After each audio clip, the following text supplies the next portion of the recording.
What is done to child rapists in prisons? Are they killed? Abused? Sometimes even worse. My name is Knox, and today I'm going to tell you about 10 cases where other prisoners decided to punish child rapists. And there's no pity. It's brutal. Actually, it's a real problem to keep pedophiles safe in prison so they can finish their time. Why? They just kill them. In the US, even created a special program, but it works so badly. And believe me, this problem is not only in the US, but all over the world, even among the most hardened criminals. Sexual abuse of children is considered the most disgusting article. In Russia, they are defined in the lowest prison caste. They cannot even eat from the same table with other prisoners. It is forbidden to talk to them, to help them, to share any objects. They can only be beaten or humiliated the whole prison term. They deserve less respect than former police officers. Even the most badass criminals consider juveniles a no-go zone. Some inmates believe they are avenging children and take justice into their own hands, thereby atoning for their own crimes. So next, I'll tell you about cases like this.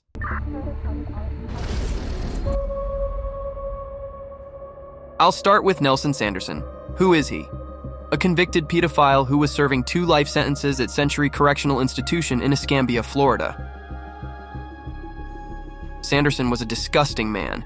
He sexually abused 2 children under the age of 12. This is just what was able to be proven. After a warrant was issued for his arrest in July 2012, he fled to Nicaragua in an attempt to escape punishment. He hid in Central America for 4 years, but in April 2016, he was caught by U.S. Marshals and deported to Florida to stand trial. In October 2016, during his trial, his wife Charlotte said that her husband was afraid to die in prison, assuring that his age and health would not allow him to last more than 6 months. And the other inmates were making strange looks at him, and as it turned out, Nelson's fears were not groundless.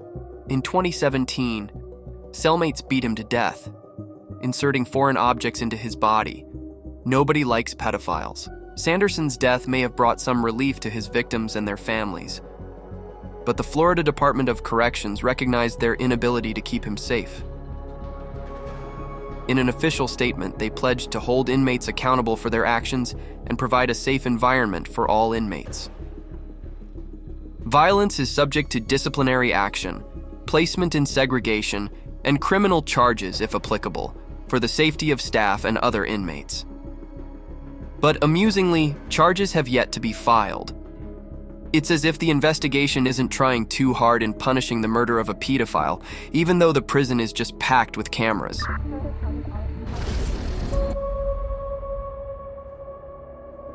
And here's an example of when a man intentionally goes after pedophiles. Jonathan Watson is still serving a life sentence in Corcoran State Prison, California, for a murder committed back in 2009. He has decided to channel his aggression in what he believes is the right direction. Which was, he killed 2 inmates at once in prison accused of child sexual abuse.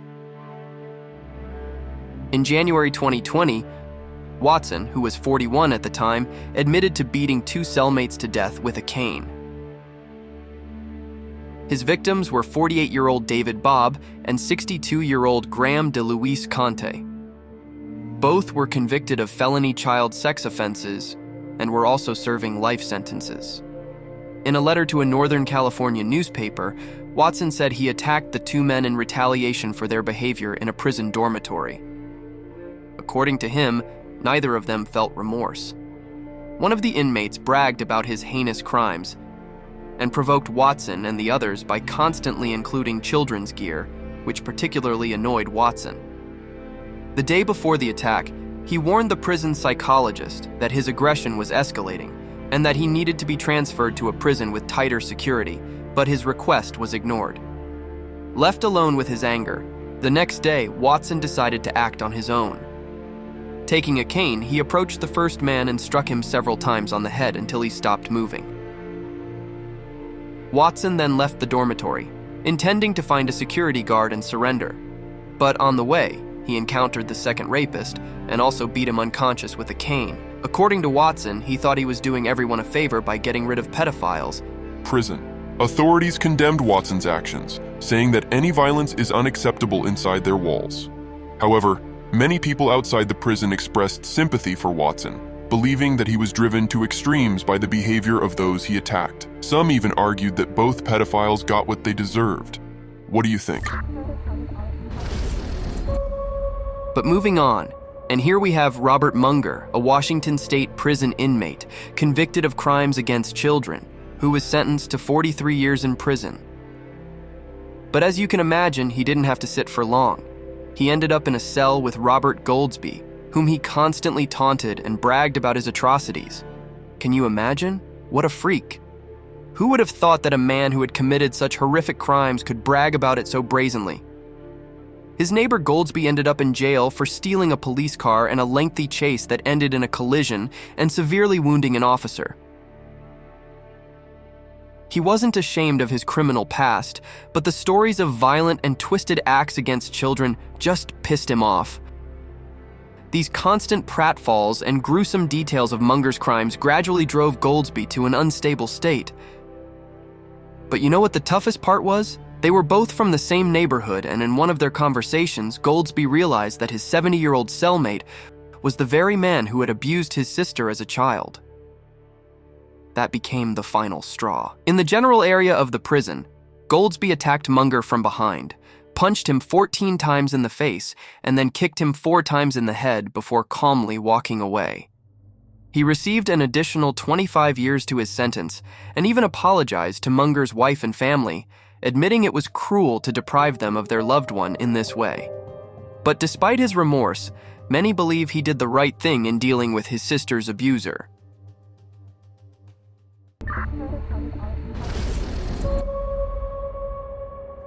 And this is Cesar Pastrana, a convicted pedophile who was sentenced to life in prison for abusing several children in his home. He was arrested a few days after participating in a sleepover event organized by the North Star Church in 2012. It was there that Pastrana was accused of abusing several boys, one of whom was injured with a ruptured intestine. At trial, Pastrana pleaded guilty to sodomy and child molestation. The judge sentenced him to life in prison at Hancock State Prison. He remained there until March 16, 2020. The guy tried not to spread the word about his article, but the walls of Hancock State Prison in Sparta, Georgia, couldn't keep the news away. He was despised and hated. What was the bottom line? Cesar Pastrana died in a fight with another inmate, 8 long years after his sentencing. The details of his death are still a mystery, but the Georgia Department of Corrections has confirmed that Pastrana died from injuries sustained in the fight. It's been ruled a homicide. But more information the department is not yet releasing. The cause of the conflict and the name of the alleged killer also remain unknown. As it happens, no one is particularly eager to investigate the death of a pedophile. And here's another example. Theodore Dyer, who was murdered by his cellmate Stephen Sanderson on October 29, 2014 for molesting a 9-year-old girl. Dyer met the child in 2012 when she and her mother moved into a neighboring apartment. He didn't seem dangerous, just a friendly neighbor. And the mother was comfortable letting her children spend time in his apartment. But one day, she saw something horrible. On a cold June night in 2013, the woman came home and didn't find her daughter. So she went to Dyer's apartment to find her there. But for some reason, she decided not to knock, but just went into the apartment and into his room. There was a naked, bound girl there. Dyer was sentenced to 50 years in prison for a first-degree felony sexual offense. However, as mentioned, he was found dead in his cell 9 months later. Sanderson had strangled him with a rope in the early morning hours before guards could notice. He was already in prison for killing his girlfriend in 1991 and serving a life sentence, so he thought adding another crime wouldn't change his situation, but it would make the world a cleaner place.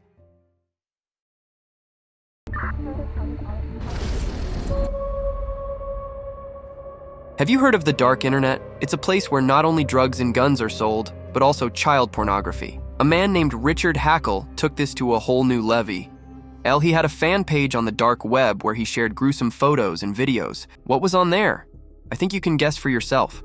The number of views grew so much that the US and Australian authorities organized a real international investigation, and then from one account to another they uncovered the identities of all the pedophiles until finally they came up with the man who was running the whole thing. Richard Hackel.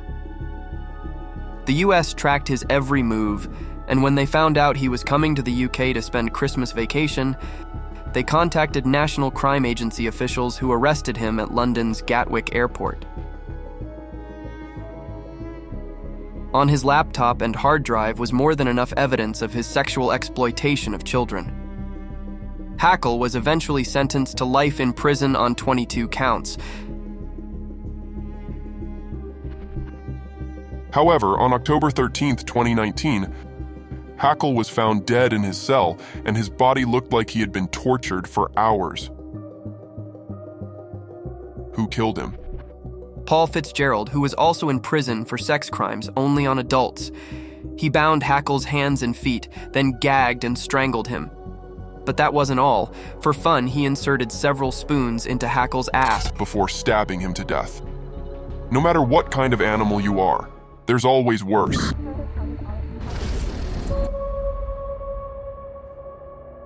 But a similar story happened in July 2019 when David Keever was murdered by his cellmate Jimmy Ray Carruthers. He strangled his neighbor and then jumped on his throat to make sure he followed through. Where did this brutality come from? 10 years earlier, Keever had been charged with the rape of a minor. He served his time and was released, but he was slow to register and often hung around daycare centers. So he was rearrested in 2010 and sentenced to another 8 years in prison. There he met Jimmy Ray, who decided that the cellmate should not go free. Ray showed no remorse and stood quietly at the door while prison guards cleaned up the pedophile's corpse.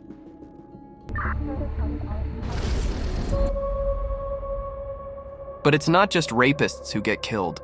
For example, in July 2017, Liam Dean was convicted of murdering his 2-year-old daughter, Luna.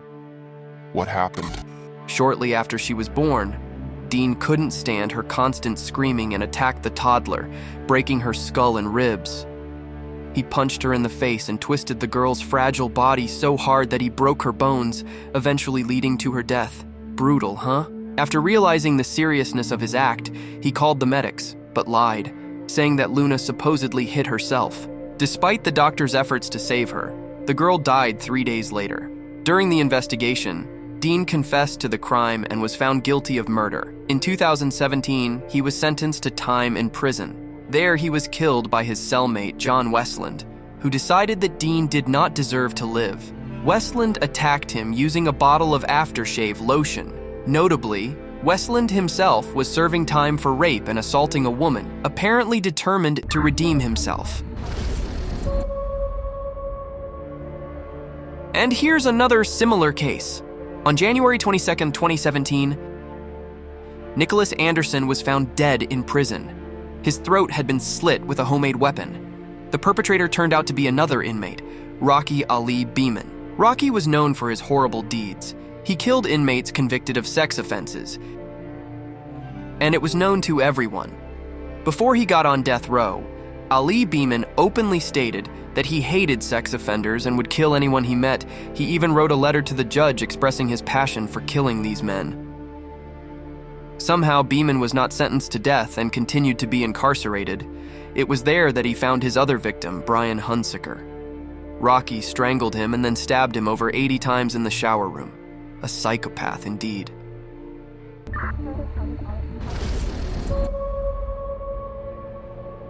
And without the most notorious child molester of all, Purveyor of children to the higher-ups. We even have a video on this case, check it out on the channel.